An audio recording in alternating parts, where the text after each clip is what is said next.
Hello, everybody. Welcome back to the What's on Your Mind podcast. I'm your host, Anthony, and I really appreciate you guys for coming back. I cannot tell you guys how long we've been trying to get this episode recorded. I've since the day I've met this young lady, instant connection, and just how nice and welcoming she is. And she's very open to writing about cultures that she's not either necessarily a part of or people don't really shed a light on them. And I'll let her introduce herself, and we'll go from there. Hi, my name is Dipika Rao. How you doing, Dipika? I'm good. That's good to hear. So, at least from your perspective, and I can tell mine, how did we meet?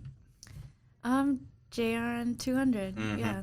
Same. Definitely met in Journalism 200 with our former teacher, Scott Atkinson. Shout out, Scott, if he ever listens to this. What'd you think of the class overall, and Scott? I thought it was amazing. I think it's been a while since I've had a more Socratic class that really focuses on student perspectives and having a lot of discourse during the class and being open to different ideas. So it was like I was looking forward to coming to that class every day. Yeah, he was definitely my favorite professor of that semester, and that class overall was really good. You're a journalism major, correct? Yeah, so actually right now I'm an international relations and journalism major, but I'm looking to switch into business. Oh, really? Yeah. Can you tell me a little bit more detail about that? Yeah, I love journalism, I love writing, and I love international relations, but really, especially with journalism, I felt that almost everything that I was learning was from the experience I was gaining at the State News and from people around me. I feel like I loved my journalism classes that I took, but I think a lot of what you learn is on the job, so I didn't really feel like I wanted to get a degree in it. I wanted that to be something that I could just pursue in life as something that I love. But in terms of job security, frankly, I thought business would be a better route for me. Okay. And what was the process of switching your major, and how did you get to that conclusion that would be better suited for you? I'm still in the process of applying to the business school. I'll probably know if I get in at the start of summer. But I think for me, the good thing about business is that you can use it as an avenue of pursuing different things. You can go completely corporate. You can use it to foster governmental relations. You can look into think tanks. I feel like it was just a really broad range of opportunities that better suited me because I'm not entirely sure which route I want to take. Definitely understandable. And you mentioned that you work for the State News, obviously. How's your time been at the State News? I love the State News. I don't think I've had a better job experience and community experience. I've learned so much about journalism, journalistic ethics, work experience, but I think it's really shaped, honestly, fostering intimate connections with other people. I think interviewing people really has developed my habit of getting to know them on a better level, trying to understand their thoughts, getting a better worldview in general. So that's what I'm taking away. Definitely great. And we were talking off camera that you're a part of the culture desk. And how was that process of choosing which desk you wanted to write upon? I applied for culture when I first applied for the State News, and then I got put on as a staff reporter. And I had rotated twice from campus to city, and then when I was on city, I was told that I could be a GA reporter for culture. And I always knew I wanted to do culture, but I didn't expect the diversity within culture itself. Honestly, in my mind, it was just film reviews and song opinions, but it's so much more than that. And I think that's my favorite part about being on culture. Could you go into more detail as far as the things you've learned being a culture reporter? Yeah, I think that, okay, this is a little complicated, but I definitely think that in today's environment and culture of politics and just opinions in general, there's a lot of emphasis on for example, wokeism. I think people use the term woke to invalidate the strive for racial inequality, and I think you can find that in so many topics. I am the pop culture reporter, so right now I talk about a lot of seemingly insignificant things like movies and celebrity feuds, but I think within that you can really expose deeper layers and get into more important topics. So for me, being the pop culture reporter is an avenue to turn these things that people enjoy and that are entertainment, keep them as entertainment, but also use that to voice minorities and lift those platforms up. That's definitely understandable, especially as a Black person, just seeing the work you do. I've told you many, many times I really appreciate the work you do. Yeah. And so far with the things you've wrote, what has been your, favorite thing you've looked into culture-wise, and what favorite story that you wrote, if you have one? Oh, that's tough. I really liked this was when I was a GA, but I wrote a piece about what Thanksgiving means to Indigenous students, and that was really cool because I talked to a professor in James Madison, and she was telling me about MSU's history as a land-grant institution and what that means and what other universities can be doing better to support Indigenous communities and, start peeling back that legacy of colonization and genocide. But the students that I spoke to were members of NAISO, which is an Indigenous student club at MSU. I forgot what it stands for exactly, but they were talking about, the pressures that come with Thanksgiving and the expectations. But I think the most important takeaway I had from writing that article was they were saying that everyone expects you to have something to comment on issues like this. And then going forward, it got me thinking, would asking, students of marginalized communities to speak on a topic, is that a burden? Am I burdening them? Is it a good thing or a bad thing? Is it different for everyone? So it just made me a lot more conscious in terms of that. Okay. And before I get into the questions I actually have wrote down, I want to ask, how'd you choose MSU just as an institution? Are you from Michigan? Was Michigan State your first choice? Yeah, so I am from Michigan. I'm from Troy. It's like 40 minutes from Detroit. Okay. MSU was not honestly my first choice. Really? Troy is it's a bubble for sure. I grew up in a community that I was really grateful to grow up in a diverse community. There's a big Asian population in Troy. So Troy High School was extremely competitive, and it is a top feeder school into UMich, so there was always that pressure to get into schools like, the University of Michigan. So coming to MSU was a bit of a culture shock to me. I knew MSU was a PWI, but I was still coming out of that bubble, so it was a little hard for me. But one thing that did appeal to me about MSU was the JMC program. Mm-hmm. I went into MSU very set on law. I thought that's what I was going to be doing. So JMC is kind of this pre-law program that lets you get into social issues, but develop those writing skills that's necessary for law. So that was really attractive to me. And the University of Michigan does not have a J school or adjacent program to JMC. So that is one great thing about MSU that I appreciate. Okay. And you mentioned just the culture shock of being here and being at a PWI and just really seeing what that means. Because I know for me, did you visit MSU before you came to MSU? I didn't go on a campus tour. I have been here for high school competitions, but I didn't come on a formal tour. Yeah, I had never been to MSU before I came here, and my sister, she went to U of M, Ann Arbor, and their campus is pretty big, but I'm like, okay, this is manageable. Being here, the size of the campus was a culture shock, but just being around tons of people who didn't really look like me and being in classrooms where I don't really see a lot of other people of color look like me, it was a lot to handle. From your perspective, how did you adapt to that environment, and what advice could you give to someone who's of color who is on this university and don't really know what to do as far as adapting to the culture or the lack of? Honestly, it was hard. I mean, I was very apprehensive about MSU but when I was still in high school, there was an incident, I know, in JMC with a toilet paper noose being hung outside a black student's dorm. Really? There were a lot of racial diversity issues. Part of the reason I'm leaving JMC is because there are diversity issues, but to my knowledge, there's a new dean that's doing a really great job of handling that. I think for me, it might be a little different because there are a lot of tribe people at MSU as well. So a lot of the Indian people, for example, that I run into, I already know, whether through family friends or high school. So it was hard to get out of my circle and make new friends. But I think there are a lot of great student organizations at MSU. I know CIUS is the Coalition of Indian Undergraduate Students. That's one of the largest student orgs on campus overall. So I think definitely joining student organizations is a great way to get involved and more ingrained into the culture. Okay. And with being at a PWI, being in this environment, what does keeping your culture intact mean to you? Because I've always thought about, as a black person, just what can I do to be proud of who I am and understand that I'm here for a reason, even if I don't see people who look like me? What does it mean to you to not necessarily have the chip on your shoulder, but just understand that no matter what, you belong here?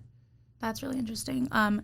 Student organizations for one, but sometimes I do feel a little pigeonholed in culture organizations because I feel like I have to or I'll lose my culture, like what you're talking about. I do think, it's easier said than done, but there is like the term whitewash, and it's like hard. I mean, if you want to make friends in a PWI, you have to adapt yourself to the people around you. So I think just having a hold on who you are, sticking to your morals, specifically in JMC classes, you can get drowned out by the white voices. It's very easy to. Mm-hmm. So you really have to, not to place a burden on, you know, minorities, but I think it is important to speak up and get those opinions out there because, you know, with JMC, again, very specifically, like there is a lot of dissent and there isn't a big emphasis on diversity, so you kind of have to make yourself be part of that emphasis. And how, to piggyback off that, how was that in the classrooms, being someone who's of color and not really seeing people who look like you? How'd you get comfortable being expressive on your views or just your thoughts in general in the classroom? It was hard. I can tell you in one class I didn't. I never got comfortable. I was quiet the whole semester. In a lot of the writing JMC classes, it's hard because, and I did an article on this, but it's not that like they're actively promoting racism. I'm not saying that, but I think there are a lot of things that is up to the professor to handle and to correct and to steer on the right path, and a lot of times you just don't see that happening. There was a prompt. I was taking a writing course about race and identity, and there was a prompt where if you are a person of color, you choose like the third prompt, and it's how has your experience been with your race, and you know, how has your race disadvantaged you? Obviously, I'm not speaking it verbatim, but that prompt was not something for white people to use as their essay prompt. There was another prompt for white people, and it was how has whiteness affected you in society, and blah blah blah. And it's funny because like a lot of white students were choosing the prompt that was crafted for minorities. And then they were talking about how they were disadvantaged by their race, which systemically just doesn't happen. So, and we share these thoughts, we share our developments on the essays, and I think at those points, like a professor can, you know, step in and be like, why do you think this way? Kind of steer the students into the right direction, but I just didn't see that happening. It's very interesting. I would have had an interesting perspective if I was like somebody reading those papers. Mm-hmm. I would have loved to hear how a white person was disadvantaged by their race. Like, it sounds so ridiculous on my end, but you never know. I mean, maybe they've been pulled over and was profiled because they're white. Someone said that. Actually, we were talking about experience, and this kid raised his hand, and actually it was my friend. She's black. She raised her hand, and she was saying, you know, I get very tense when a police officer pulls me over, and then a white student raised their hand, and they said me too, which is, it's not to the same degree. You know, everybody experiences different things, but I can imagine that it's a much different version of profiling, quote unquote, if you're not a person of color. Mm-hmm. But when speaking on issues about that, I was in my sociology class the other day, and we were talking about how in the media sometimes the black perspective is kind of portrayed in a very specific way, whether it's the sassy black friend or the dark-skinned woman who's deemed as not attractive. Yeah. And we've seen in things like movies now they're making, obviously Ariel is going to be a black woman, and then there was a lot of backlash around that. We talked about that when it first happened. And now with The Princess and the Frog, are you familiar with the Disney movie The Princess and the Frog? Yeah. There are rumors going around on like who should play the role, and some people have tried to put people who aren't of color in that role. And just being a cultural reporter, how do you handle seeing things in the media that make you feel uncomfortable, but as a journalist you have to tackle it as objective as possible? That is tough. I think especially that comes in with issues like abortion and where you see stuff like that, because we have to remain, you know, unbiased, even though that's not like objectively possible. We have to have unbiased reporting. I think the best thing, I know you also wrote an article about Ariel for our journal class, but I think the best thing to do is to have both perspectives presented and let people take it from there. Like in my article about Halle Bailey being casted as Ariel, I included like the tweets that were essentially hate speech, you know, talking about why they didn't want her. And then I spoke to two MSU professors who in detail kind of debunked those tweets or talked about why these tweets are feeding systemic racism, why these tweets are problematic and not, you know, I think there was one saying that, you know, based on the book, if you want to be accurate, Ariel is white. But then the professor talked about how Ariel is a fantastical creature and assigning a race to her is inherently, you know, racism. So I think it's just really important to present both sides. Definitely, and it was also hard for me writing that same story, just being someone who's black and then just writing about a black issue but having to keep it objective. Mm-hmm. It's it's just very difficult to be objective on racism or just things like abortion in general. And everybody's going to have their own beliefs. And the only problem arises on the other end when people try and make their beliefs like seem as fact. Yeah. And just with writing these stories, I can get to the actual questions I wrote. But as a woman of color, what does it mean to you to have the opportunity to write articles about other cultures that you may not be a part of? And what things have you learned about other cultures you previously were unaware of that may have changed your outlook on life as a whole? Yeah. Well, as, first and foremost, a woman of color, I've had, I think minorities, not to lump them all in together, but I think there is, to a certain extent, a set of shared experiences that we have.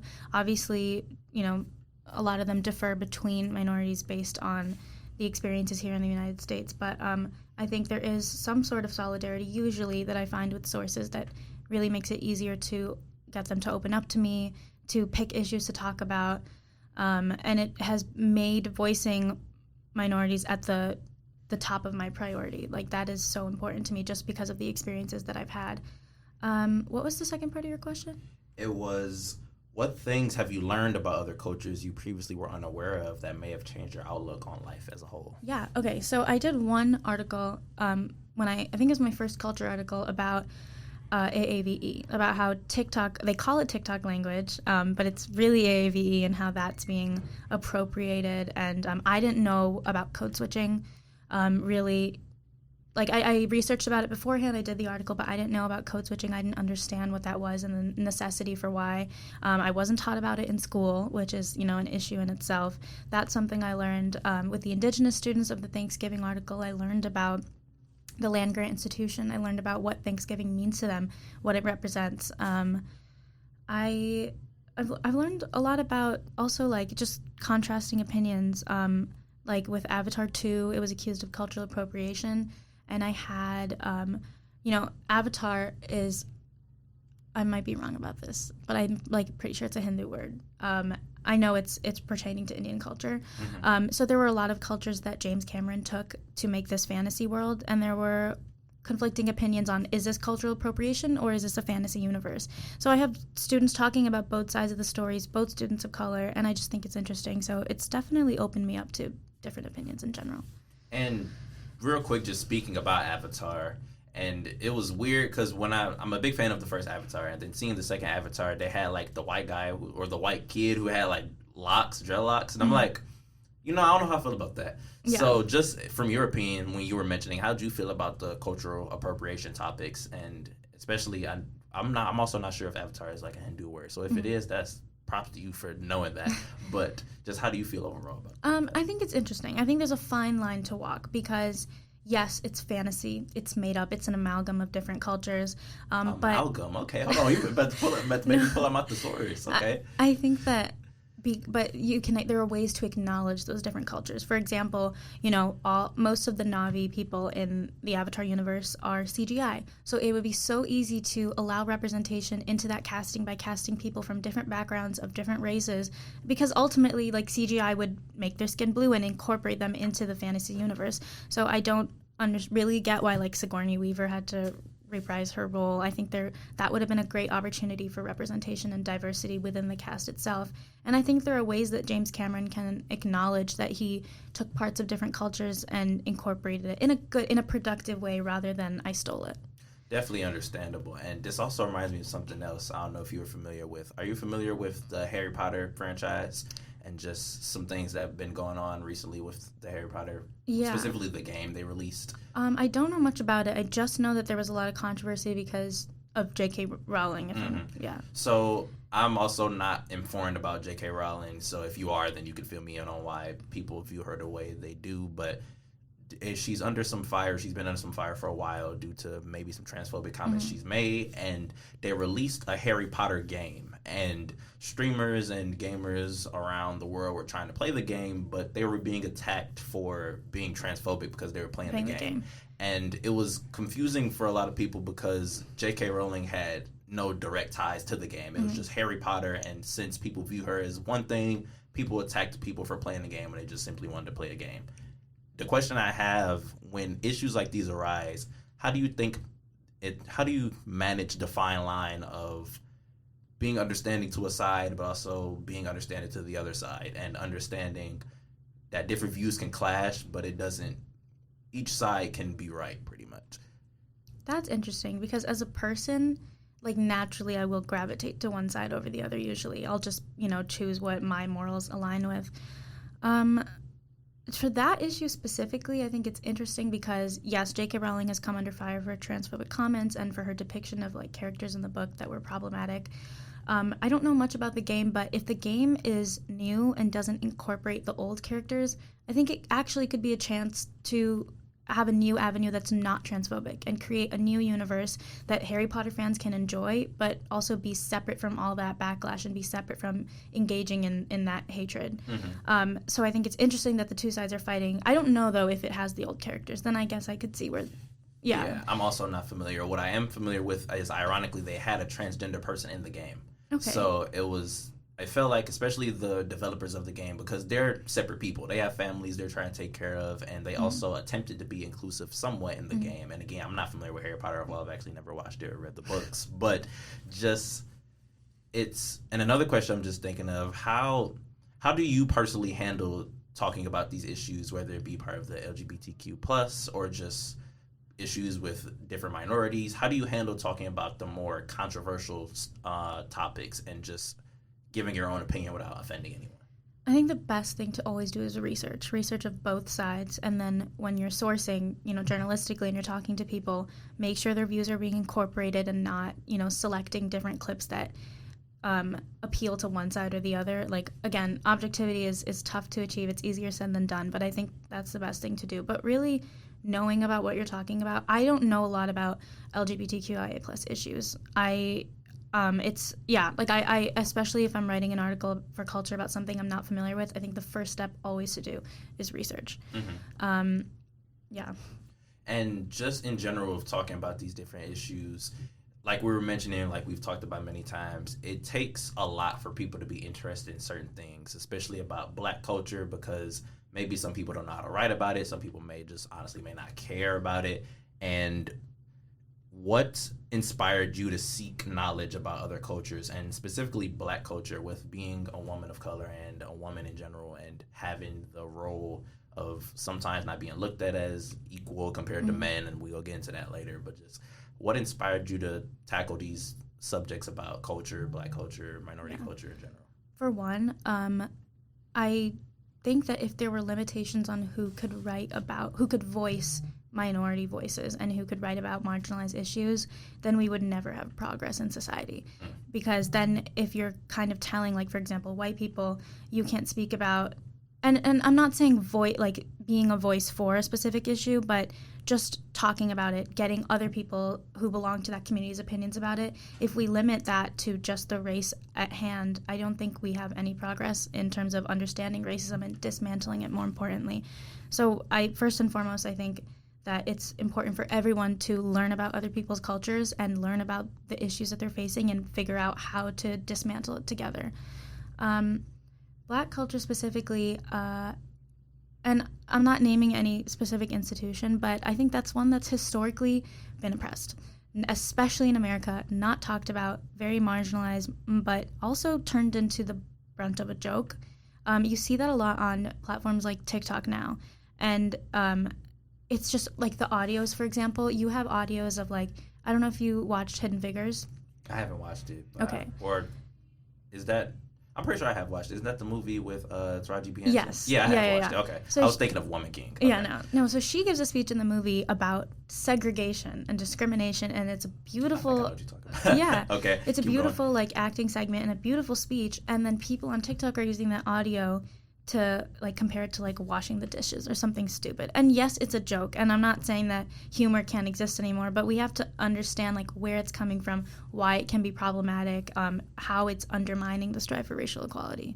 Definitely understandable. And just if you, let's say a social media business was in front of you right now, what would you say, or how would you say social media should handle jokes and disrespecting other cultures? What would be your personal advice on how to improve that? Again, I think it's a really fine line to walk, because you could have something that, I don't want to say this, but you could have something that offends someone somewhere, and that's like that does happen. I just think they need to be open to hearing people. I think that's the best way to figure out like what to do in such a political climate like such as now. I think listening to people, again, doing research, being informed and educated, that's the best way to stay on top of things. Okay.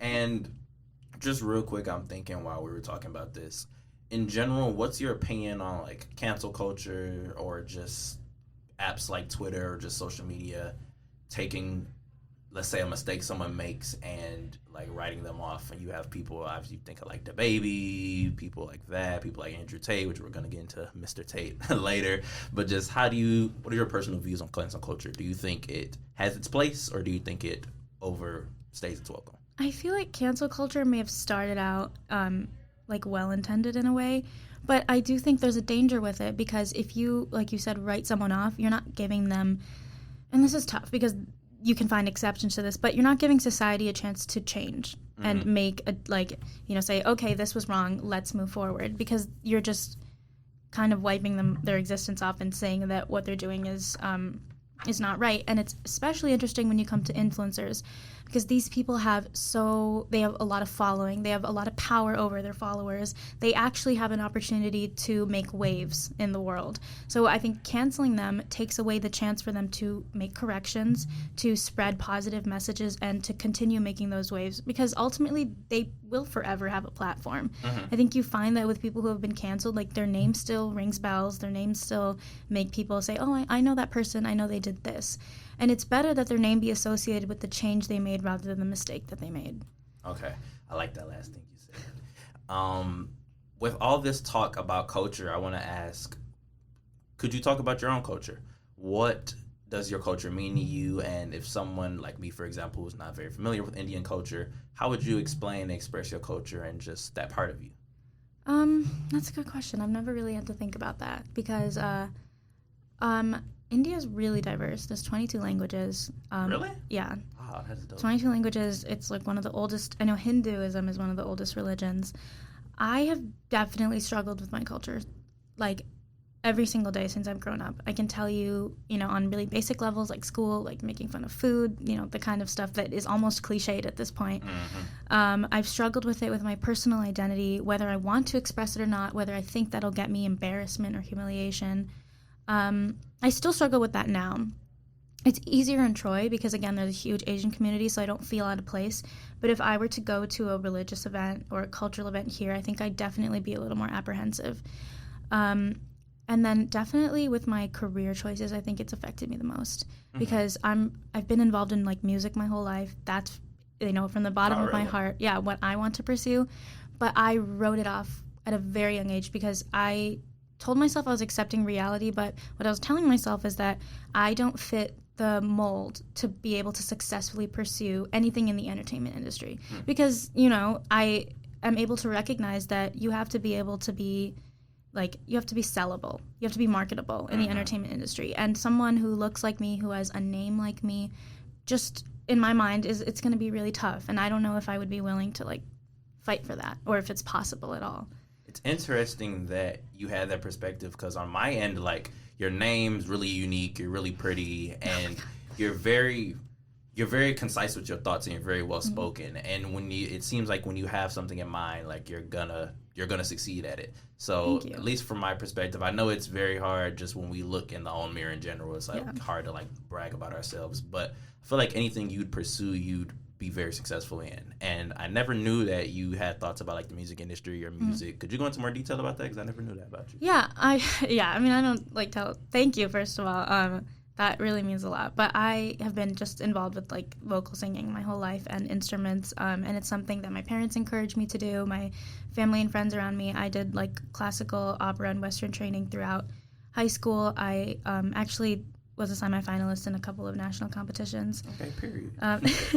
But beyond that, even with more traditional careers like law, which is what I went into MSU for, I was always thinking, okay, in a courtroom, am I going to be able to say my piece without being shut down by a white judge, by another white lawyer? In a corporate law firm, am I going to be able to make it to the top of the corporate ladder, or am I going to be held down by how I look, what my race is, I always have to think about that stuff. It's always at the forefront of my mind. So I think in terms of coming to terms with my culture, it's hard because I want to appreciate it, and I do, but there are moments when there's a lapse because I'm always thinking about the ways in which it also drags me down simultaneously. And that's one of the main reasons why I've always said, like, I personally couldn't get into business because, like I said, on my end, like, you seem very marketable. Any talents you have, they should be shown to the world. But things in business, especially with marketing, you kind of have to play dirty. You kind of have to step on people, and you kind of have to push narratives that may not be true, and just at the end of the day, you trying to succeed as a businessman or a businesswoman. And just in general, with talking about the music, what has been some of your favorite songs? I know you said you've performed and been semifinalist in the competitions. I want to ask more about that, but just to start off lightly, what are some of your favorite songs or favorite artists in general? I love Frank Ocean. Frank Ocean's really good. I love Ariana Grande, but I think it's funny because, like, her fan base is just not willing to accept her history of, like, blackfishing. Yeah. And cultural appropriation. It's nuts. I love the classics. I love Mariah Carey and Whitney Houston. Those are, I think, and Beyonce. Oh, my God. Those are people I've modeled.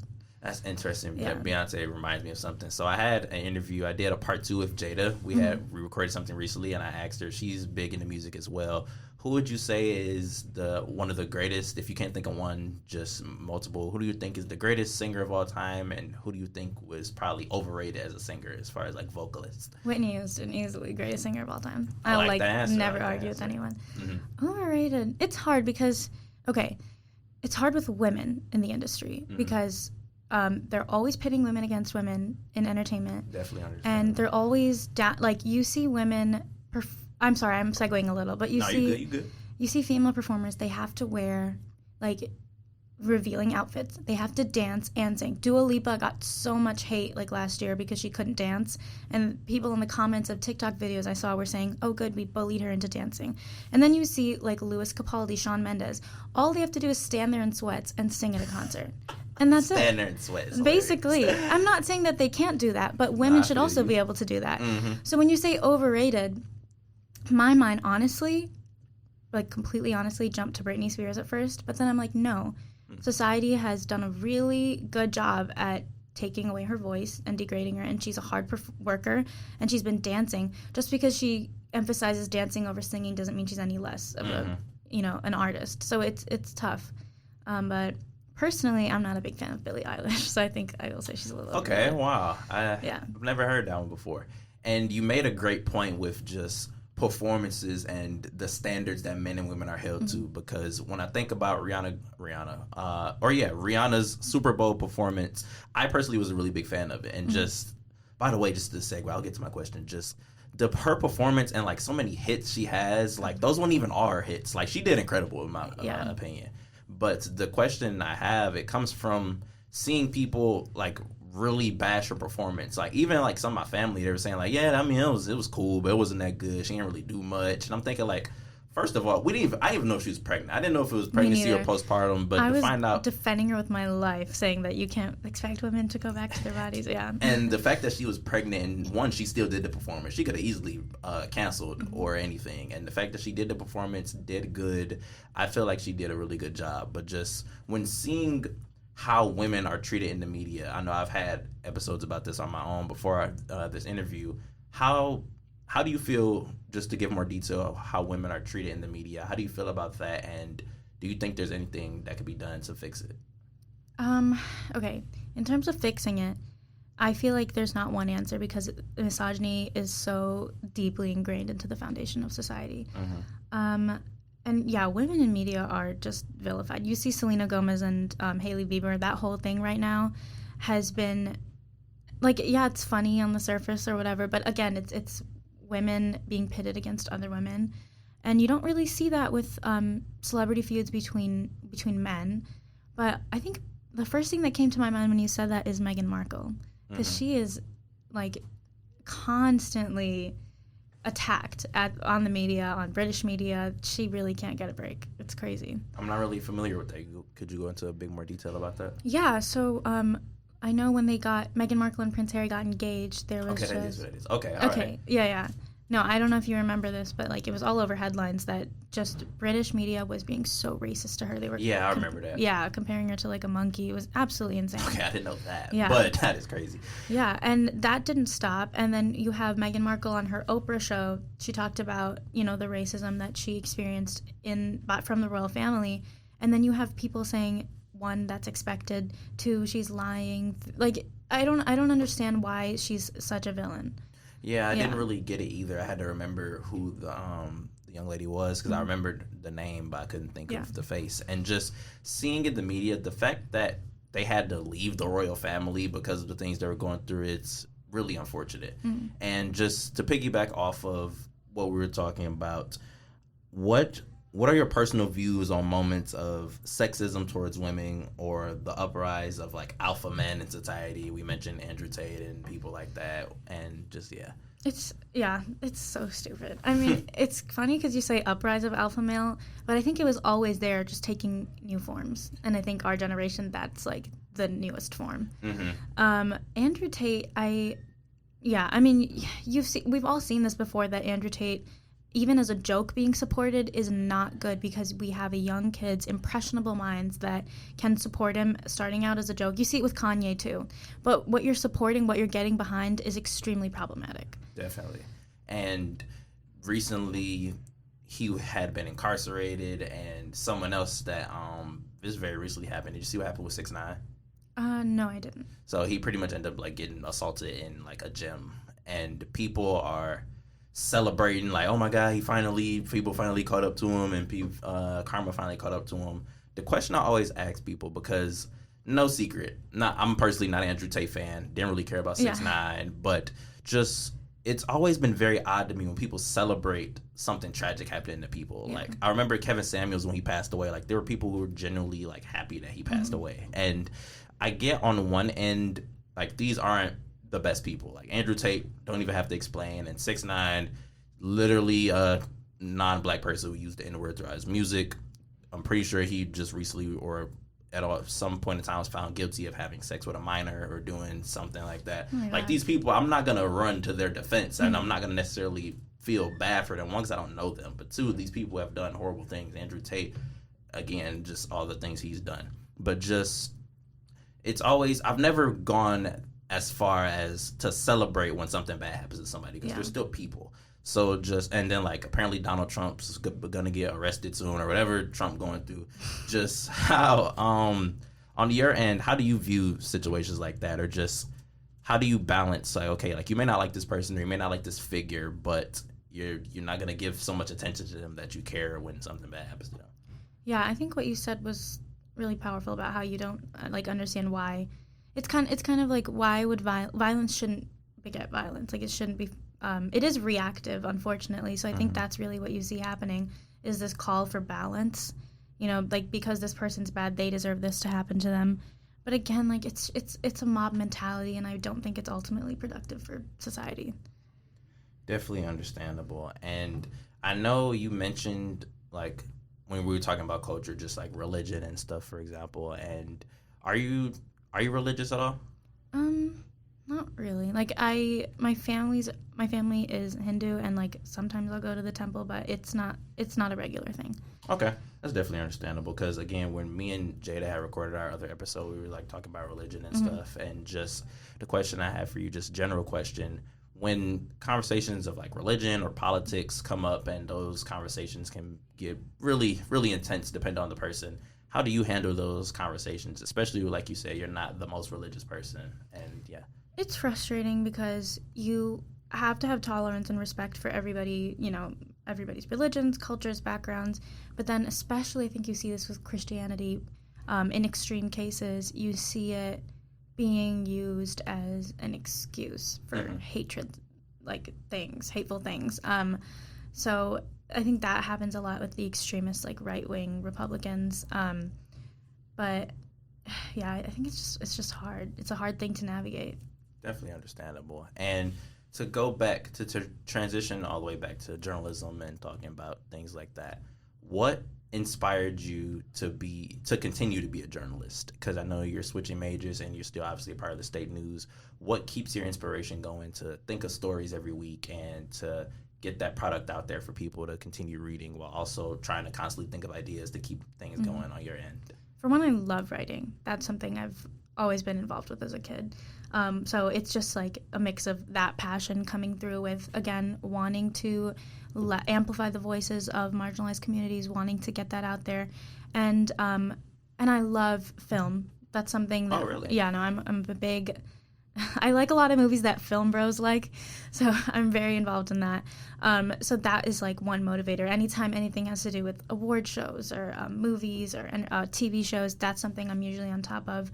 But coming up with new ideas for me is always fun. I think as culture, you have really good leeway to talk about really serious issues and then really fun issues that can help just relieve someone's stress, especially after, everything that happened at MSU. So I usually try to pitch both ends of the spectrum. I love everyone on the culture desk, and like my editors, usually never rejects a pitch. She always tweaks it and tells me how I can make it better. But there's so much opportunity to get your ideas out there. So I think I'm able to use the full spectrum of creativity here. Okay. And real quick, I just wanted to talk about, you mentioned like the recent month and a half of MSU. Just in general, how are you doing? How are you feeling? How are you feeling at MSU? How's your mind been? Especially because it's been a crazy month and a half. Yeah, it's tough. I went home. I was able to go home, which I'm really happy about because so many international students were stuck here in such a traumatizing area. I will tell you that subconsciously when I walk around campus now, I don't even realize it, but I'm thinking of, okay, where can I hide? What's the nearest place to run if something happens? What's the best place to go to? What's the best thing to do? And it's so hard to focus on school. I'm so demotivated. It feels like senioritis in high school. I don't care about classes. Yeah, everything feels so trivial and in the grand scheme of things, useless. So I just am trying to push through semester and finish it out. Really understandable, because especially ever since that happened, it's been the same thing for me. And just, I know yesterday, were you in class yesterday when the signal went off and the alarm for the whatever test they was doing, I forget what it was, the tornado drill thing.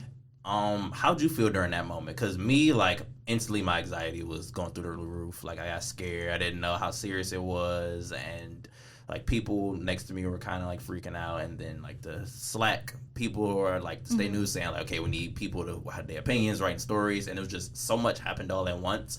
And meanwhile, and all credit to my professor, she was just yeah, we're far away from it, so we're just going to continue the lesson. So if it wouldn't have been for the tornado drill, she stopped because of just the sound of the tornado drill, but she would have kept teaching the lesson while everybody's kind of freaking out. And I heard some professors release classes. So that's interesting. Yeah, that was an interesting way to handle that. But how'd you feel in that moment? I was scared. I honestly, first I was thinking, not again. My professor ran and shut the doors, and we all kind of got quiet. And some kids were laughing to cope. Some kids were really scared, understandably.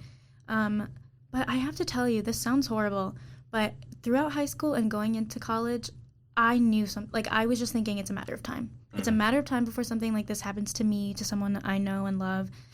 It wasn't shocking to me at all that the shooting happened, especially the events leading up to the shooting. I'm not saying there was warning, but I don't know if you remember, Okemos High School got a shooting threat, and it was not confirmed to be true, but police showed up there.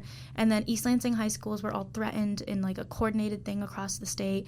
There's so many precursors and there's so many warnings, and I hope this doesn't trigger you, but on Wednesday there was a shooting in a Colorado high school. Saying recently, right? Yeah. Yeah, I didn't hear about that, but Drew was saying, Drew is somebody who works at the state news, and he was saying there was another threat at one of the schools with a weapon or something, but I didn't know there was a shooting at Colorado High School. Yeah, no, I don't know what it's going to take. I have to accept, it sounds crazy, but honestly, I have accepted that I have to prepare for this in the future. This is something that we have to live with because it seems so stagnant, and we're running through the same thoughts and prayers cycle, and it's just a vicious cycle is what it is. And I know you said it's don't know what can we do to fix this, but just your views on just weapons in general, just specifically guns, because it's so hard to I was talking to my dad about this because he's really into politics, and he said it's one of the few things that's probably never going to be solved because you can't at least in America, can't get rid of guns, especially non-melanated folk who are heavy into using artillery and folks and weapons of that nature. They're not going to want to give up their weapons. Violence is going to be everywhere. What can you think of something? Because I can't. It's funny you say that. I read an article about this after Oxford.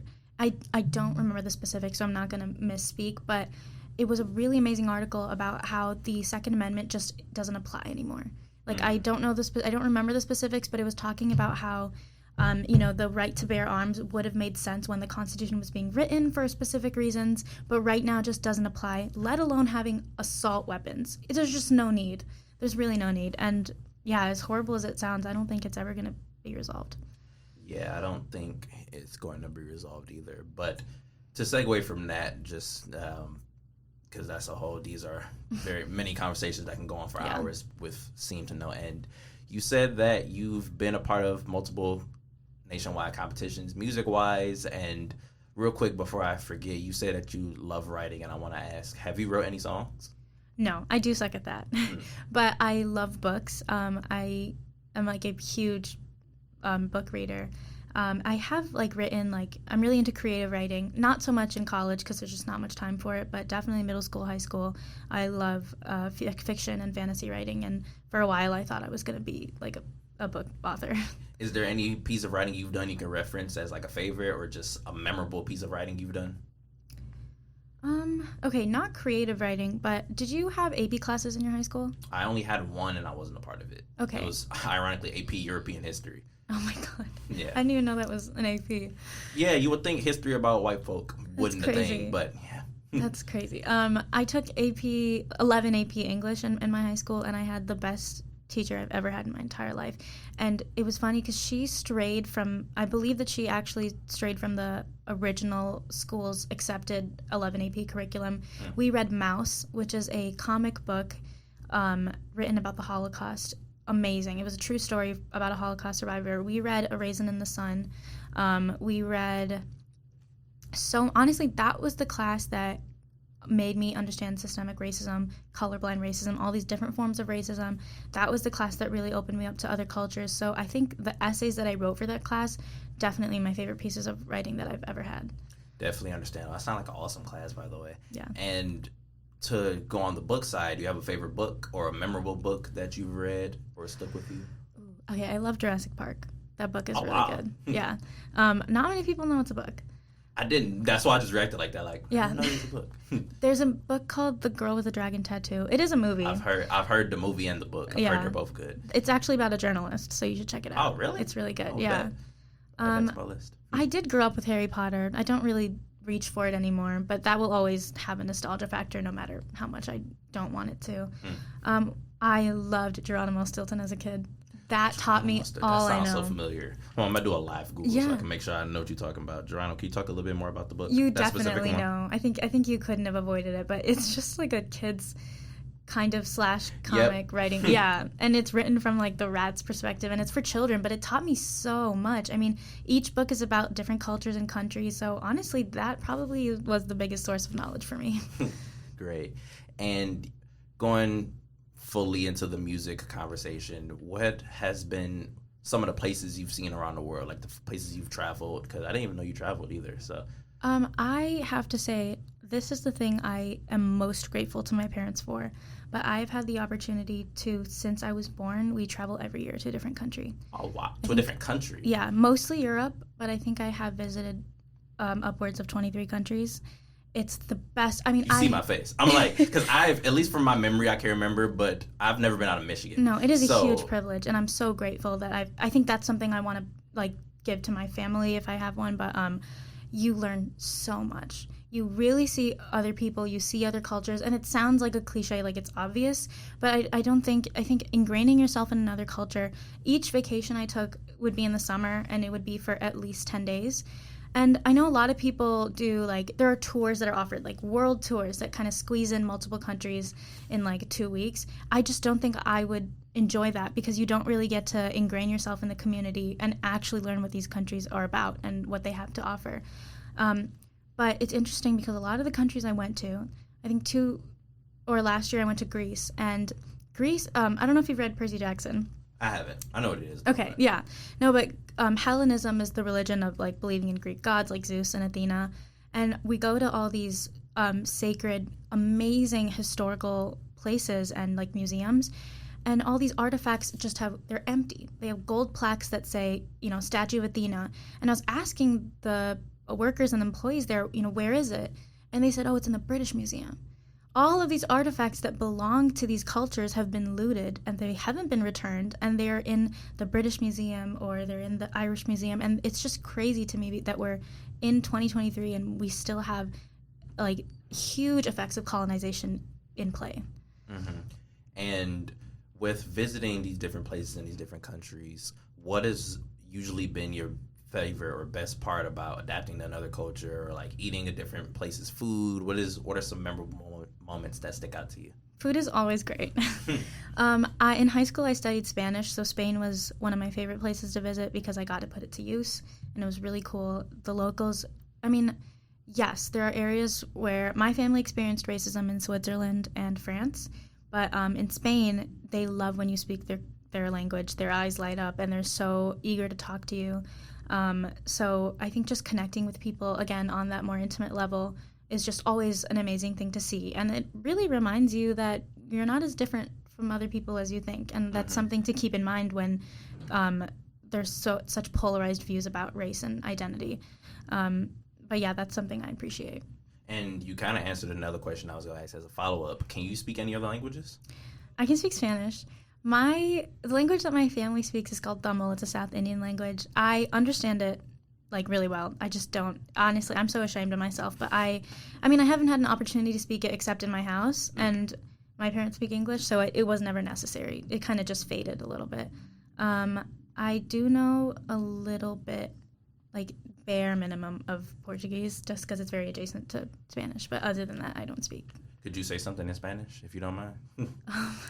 Put you on the spot, bro. So you don't want to listen. I don't blame you. But it's so cool to be, I guess technically you're in like trilingual. You said like English, Spanish, Portuguese a little bit. I'm just say bilingual. Okay. Yeah. So you'll claim bilingual. But yeah, it's just so cool people who are able to like speak multiple languages, because like I took Spanish in high school, hated it. And it wasn't my thing, but just being able to get that different perspective when traveling and just being able to speak a different language, that's so cool. It was really and cool.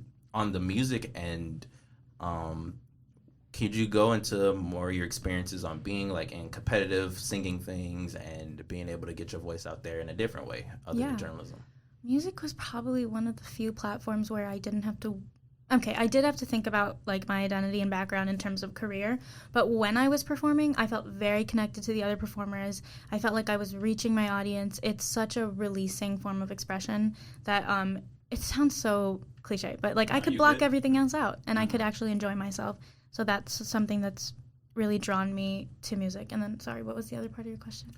Just in general, guess I can kind of ask a different question or ask in a different way. What were some of your best parts and favorite parts of competing worldwide in music, and then what are some of the obstacles that you had to get through with being in different areas or just competing in general? So one of the competitions I did was during COVID, so I had to record myself and then send it in. Coming to terms with the recording, well, no one really likes the sound of their own voice, so hearing it back is tough than live performing for sure. Thinking about how appearance-wise I look on a recording compared to other candidates was something that really stressed me out. But when I'm performing live, I don't really think I have as much. I don't have those worries as much. It doesn't bother me to the same extent. Okay. And do you have any memorable moments during when you sung professionally or competitively? I haven't done it in a while, but my private teacher, who is like one of the best people I've ever met, was like believed in me so much. She taught me so much. So every class with her was a blessing, and she really taught me to like believe in myself. And she taught me how to use my voice as an asset, and that was something that I could use to reach other people and to express myself. So you have writing on one side and you have vocal music on the other hand, and I think those are two tools that I'll like never let go of. Okay. And what type of music did you, or like what genre were you performing? I grew up learning classical Indian music, and then I also grew up studying Western music, like pop music, and then I studied opera. And I actually had to quit because I got vocal nodes in high school. What does that mean? Vocal nodes are non-cancerous, like polyps or tumors that form on your vocal cords. Oh, Jesus. It happened to Celine Dion, I believe. It happened to a few. I think Mariah Carey might have developed them with her crazy high whistle notes. I was lucky. I know, like, some people, like, you get surgery and then it's a gamble. Like, you can never sing again. Mine were very small, so I just did therapy in University of Michigan's vocal center. And that really slowed me down, I think. But, like, beyond that, I think it was just such an important part of my life. Okay. Definitely understandable. And with getting through that, how was that process of, like, first finding out about something like that and then not knowing if you'd be able to sing again? And then have you sung since, just around the house? Or just around the house. I haven't really... that vocal nodes and COVID were a little... They were in tandem. They both hit, made it hard to go to classes in general, made it hard to perform. I had to drop out of classes to do therapy. It was really hard because I felt like part of my identity was being taken away, you know, in a sense. But I think now, I haven't gone to therapy in a while because they told me I didn't need it.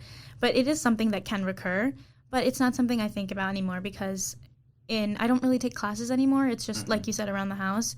So it's just something I enjoy. Definitely understandable. And you mentioned that you're really into, like, film and just that type of media in general. What are some of your favorite movies? Oh my God, that's tough. I love the Jurassic Park movies. Those are classics. The not the new ones, the Steven Spielberg directed ones. I just watched Heat, which is now my favorite movie. It's vaulted to the top of my list. Okay. It's a really old movie with, like, Robert De Niro, Al Pacino. I really like thrillers and, like, psychological thrillers. I don't know if you've seen the, like, horror movies Midsommar and Hereditary. Okay, those ones are really scary. To my girlfriend about that. She really into horror movies. But yeah. Are you still going? My bad. Oh no, I'm good. Okay. When analyzing movies and studying movies, because my girlfriend, she's a film studies major, and she got me into. I'm very analytical with, like, people and, like, emotions and stuff, and she's that way with, like, movies. So, what do you really look for when you're thinking of a good movie? I do think it's interesting because some people are pretentious about it. You know, like, Marvel is not, you see it in the Oscars, it's not really considered real film by the Academy because they never win awards. Angela Bassett didn't win supporting actor. That was going to be a follow-up thing. I think she was snubbed. I think part of it is because she was in a Marvel film. So I think it's hard because all movies are essentially what they are entertainment. And people get that in different ways, whether that's really serious dramas or really stupid rom-coms. But when I am analyzing movies, I definitely gravitate towards the more serious ones, just because I enjoy layered things. I like dissecting it and peeling it apart, and I think that's a product of AP English, honestly, because you're forced to write essays. But I really like looking for deeper meaning, so I like the more convoluted plot lines for sure. Do you have any favorite directors or movie makers? And if you do, why are they your favorite? I really like Martin Scorsese, even though I do think some violence is unnecessary in a lot of his films. He's written a lot of mob and dark satirical movies that I just think are executed so well. They're so multifaceted. They have great actors. Leonardo DiCaprio, huge actor. So it's kind of a formula that can't really go wrong in a sense. I really like Christopher Nolan, but I think it's funny because have you seen Inception? Nope. Know what it is, though. You know what it is? Yeah, there was a lot of debate over that movie, like if it's good, if movies are just good because they have an obscure ending. That was a huge debate. I really like Greta Gerwig. I think that's how you say her name. She's a female director, and she did Lady Bird. I don't know if you heard about that. No. But female directors aren't really recognized a lot, you know, in addition to female actors and female individuals. But yeah, that's something that I'm trying to pay more attention to and watch more movies in that diversified spectrum. Okay. And if you ever had the opportunity, would you ever act or try and produce or direct a movie? Would you do anything of that sort, sir? I think the only involvement I have in a film would be writing a review about it or writing a script for it. Okay. But other than that, I don't really have interest in, like, acting. Definitely understandable. And you mentioned earlier that you tune into the Oscars. You'd say every year? Like, every year you tune into the Oscars for the most part? I try to. Yeah. What do you think of this year's Oscars and, like, some of the awards? You mentioned Angela Bassett. Just in general, what would be your review of the Oscars? That's so interesting. I had an interview with a film expert from MSU who was it was such an insightful interview, and I learned so much. For one, I mean, we were all expecting the Chris Rock slap jokes, and Jimmy Kimmel did a lot of them. Yeah. So I think this Oscars as a whole is a little bit anticlimactic in that sense, but there were a lot of things that I was predicting, and it came true. Everything, Everywhere, All at Once deserved to be, winning 7 out of 11 nominations. It was that good? Because I ain't seen it. It's amazing. Okay. And it's interesting because it received a lot of acclaim because of its themes about, like, generational trauma, ADHD, Asian American identity, and then you have people saying it's a diversity win. They just did it to fulfill the quota. And the professor I was talking about was saying he's a black man in the 60s, and the movie appealed to him because you can't pigeonhole movies into what they seem like at surface level. He was saying, yes, this is a movie about Asian American identity, but it's also a movie about humanity, and you have to be able to be open to all of these ideas and that spectrum of consciousness and thinking. I don't know if you heard about the backlash with Jamie Lee Curtis. I did, only because of Angela the Angela Bassett situation. Plus, I have forgot that isn't she the main person at Halloween? I think so, actually. Yeah. But they were saying, I heard, like, on one end, they're like, oh my God, Angela Bassett. They were talking about, like, how she didn't stand up, and when Jamie Lee got the award, like, Angela Bassett got snubbed. And on the other end, people saying, I mean, Jamie Lee Curtis is a really good actor, so, like, she kind of deserved it. I didn't see Everywhere All at what's the name of the movie again? Everything Everywhere All at Once. I didn't see it, but I did see Black Panther: Wakanda Forever, and Angela Bassett did amazing in that movie. But I'm personally not surprised she didn't get the award because, like you mentioned earlier, the Academy does Marvel wrong like every year, and I guess part of it I can understand since it's like based on like comic books and there's already like a foundation where like you got Everything Everywhere All at Once. It's like a new quote unquote thought, but I don't know. I feel like Jamie Lee Curtis would have had done a really good job to get that award over Angela Bassett. So do you feel, I think you mentioned that it was a snub. How do you feel on that specific award specifically? I think she did great. I love the movie, but also I think it was more of a lifetime award. It was more recognizing, her long career and the contribution she's made, which shouldn't be what the award is about. I think that I know a lot of people were saying, oh, Jamie Lee Curtis deserved it. Angela Bassett, and more importantly, like Stephanie Hsu, she has her whole career ahead of her to win the award. But she doesn't, because how often do women of color win Oscars? They Not don't. Often. They really, the last person to win Best Actress who was a woman of color was Halle Berry in 2002, and then 21 years later, you have Michelle Yeoh. That is crazy. That is not evolving towards diversity at all. And I can understand why people would think it would be performative with an evolution like that. But yeah. Yeah, it's just, you told me that off camera, the woman of color thing winning the awards, and it's so mind-blowing to think that it takes 2 decades just to get recognition. Yeah, one of the professor I was talking to, he was saying that there were a lot of similarities between Michelle Yeoh and Halle Berry's speech. And that's not because she was copying her. The thing she was saying was, for everyone who looks like me, now you have a chance. Halle Berry said the same thing, but the truth is they had similar speeches because they don't have a chance. They had similar speeches because nothing has happened in those past 20 years, like you were saying. So it's just hoping for more, hoping for progress to be made from the Academy, which I'm not sure how that's going to go. Yeah, me either. And to stay on this topic to go back to The Little Mermaid, that's going to be coming out soon. What are your expectations for it? I'm so excited. First of all, Halle Bailey has a beautiful voice, and I don't think anyone else could have fulfilled the role better. I saw the trailer, and I know people were making jokes about the underwater effects, which is not the focus of the movie, but I think she's going to be an amazing role model for little girls of color and little black girls, and there is a huge debate about diversity casting. It really came up in the newest James Bond movie when they cast Lashana Lynch as the character 007, who's James Bond. And then there was this whole debate about, can James Bond be a woman? Can James Bond be a woman of color? Why can't we create new roles for people of color rather than putting them in old ones? I think, personally, why can't you have both?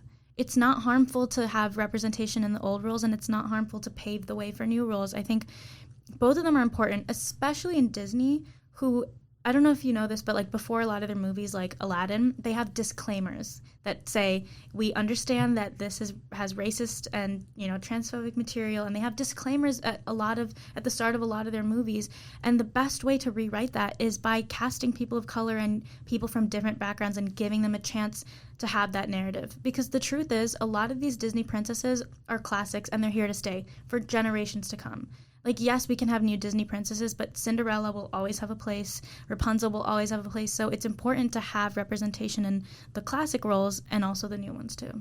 I really like that answer because I personally feel there's no right answer except that one. Mm-hmm. Like, there's no reason we should have to pick and choose, okay, we're having a new black character versus casting a black character in a formerly white role or whatever.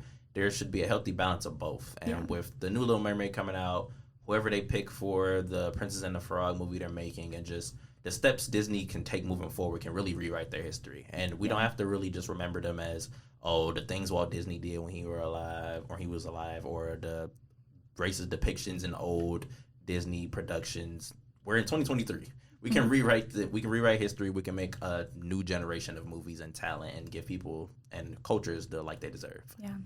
And just overall, I want to ask, I got one more question for you before I let you go, but just before I ask that, if the roles were reversed and you were the podcast host and you were interviewing me, do you have any thoughts? Do you have anything to ask me? Do you have anything to share?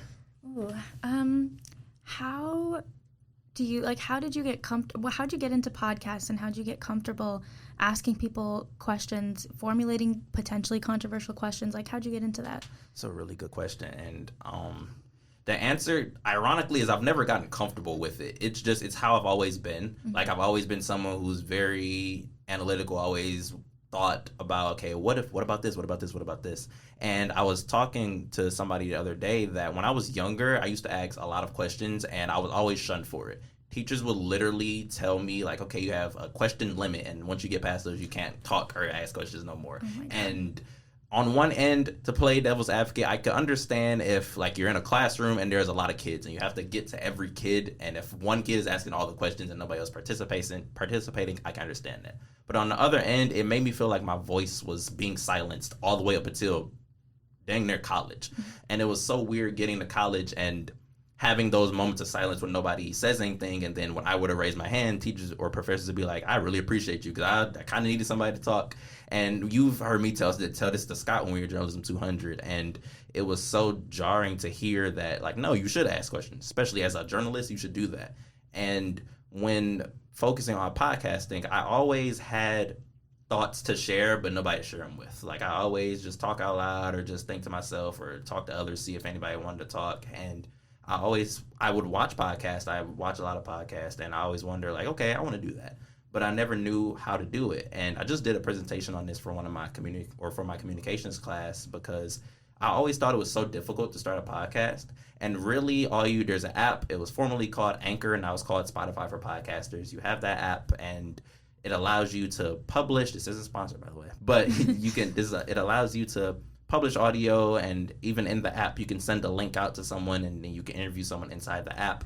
And just shout out to Shakira. She put me hip to that app, because she also has her own podcast outside of All Shades of Chocolate. And once I figured that out, I ran with it, because the original idea was I was on the game with my friends, and we always be like, yeah, we got to start a podcast. But they weren't really serious about it. And I was like really, really serious. Like, I want to do this.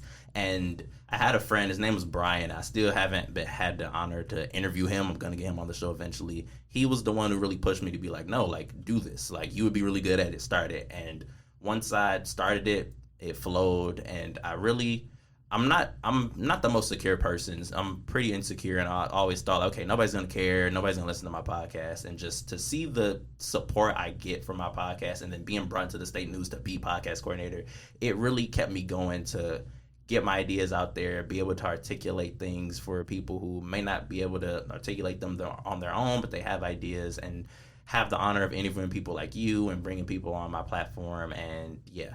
And as far as the controversial topics, it's what drives me is the fact that people don't talk about them. And just when I see views, especially from men, the views that they would share and bash women, and even when women do it to men, and it's vice versa, it really bothers me. And I would just start talking about like this, some of the most. And then right I come myself, I'll be like, wait, I have a podcast to talk about this. So just to fully answer your question in one summary, I want to help people. I want to help change the world any way I can. And if people have thoughts that they want to share, even if it's controversial, I'll be the one to talk about it. Or when I feel something isn't right, like if women are being disrespected in media or something rubs me the wrong way, I'm going to speak about it, no matter who may bat an eye, no matter who may feel that it isn't necessary, and just being comfortable in the uncomfortable. Because it's never really been something that I've gotten used to, because somebody can say the slightest thing and they don't know the impact they hold, but it holds to me and be like, wow, that person really said that. But just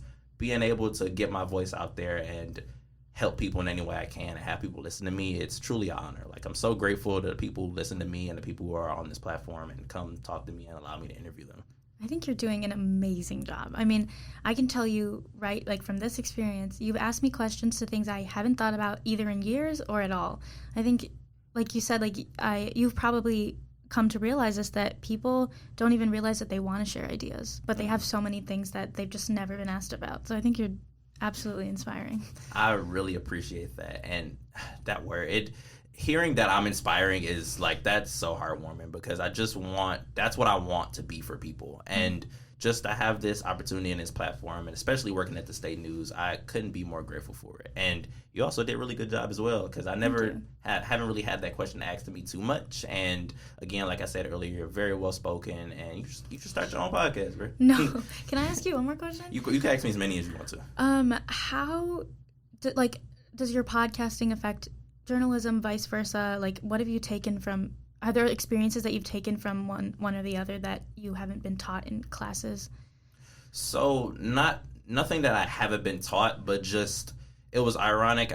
There's apparently a podcast class here or at MSU that's offered, and I was thinking about being in it, but I thought to myself, what benefit could I get other than what I've already gotten? Because I was in a writing class, and one of the assignments was talk about one of the things you've wrote in a way without writing it, and one of the options were podcasting. And this was before I had officially started my own, and I did the assignment, and my teacher, out of all people, he was like, you sound more professional than the people who do podcasts for a living. Wow. And just having that and being like a student of the game, like watching podcasts, watching people who've done this for years and taking what they do into my own, that's been what's more helpful. And the opportunities I've had, like interviewing like doctors. The other day for All Shades of Chocolate, we had the honor of interviewing Dr. Christina Myers. She's a new Black journalist and Black professor here at MSU who's ironically going to be teaching Journey 200.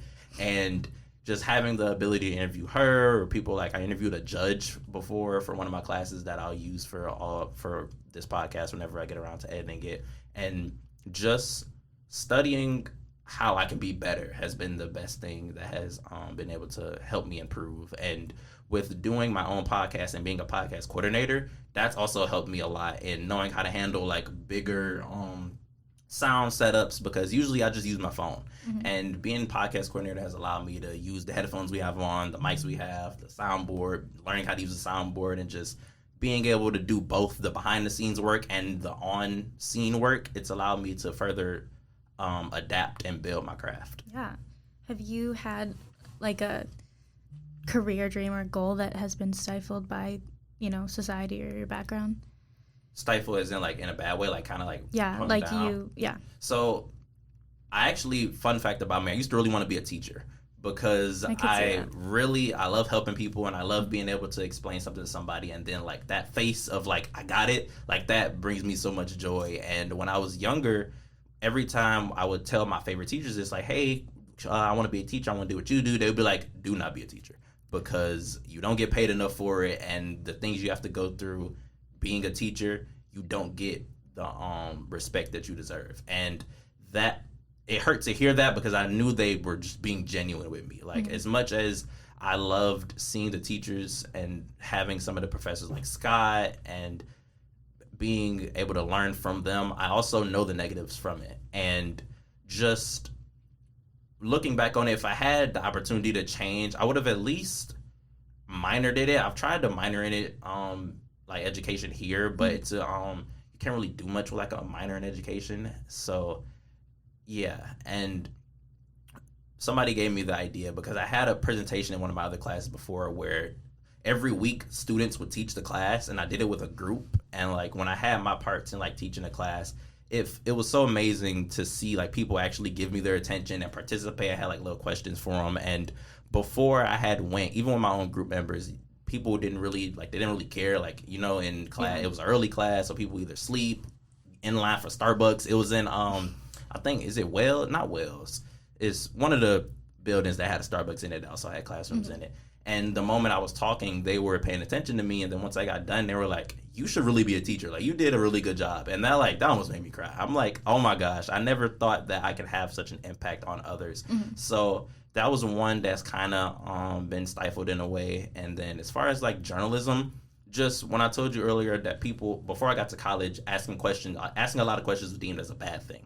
So it's kind of, I've had to learn in reverse, backwards, and be like, okay, I should ask questions, I should do this. And now having that knowledge of not thinking questions are bad, it's been really fun to be someone who can talk to someone and get their ideas and know more about them in general. Yeah, that's, like, I'm so sorry that you had to go through that, because it shouldn't be like that. But I think it's amazing that you're channeling all the ideas and questions you have into a really successful podcast. I really appreciate that. Do you have any more questions for me? I think that's it.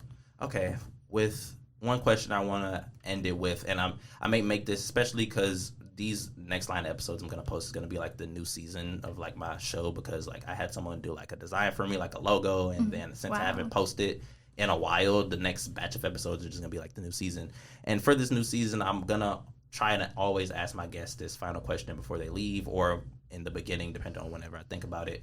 If I were to ask you, who is Dipika? Who are you? What keeps you going? What wakes you up during the day? How would you answer the question, who is Dipika? Oh my God. I think first and foremost, my family and friends. Like, it's really the people who you surround yourself and the environment that you're in that I think changes your outlook on life. That definitely is something I wake up in the morning to. My career aspirations, I think, is one.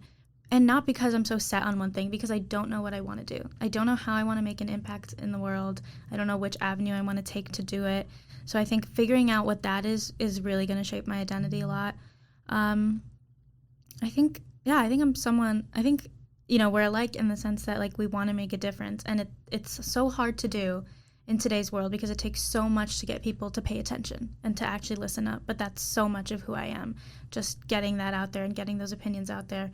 Because, like, how can we expect, like, gun violence, that included, but how can we expect to live in, like, a better world for our children if we're still debating over basic human rights? I think that's a huge part of who I am.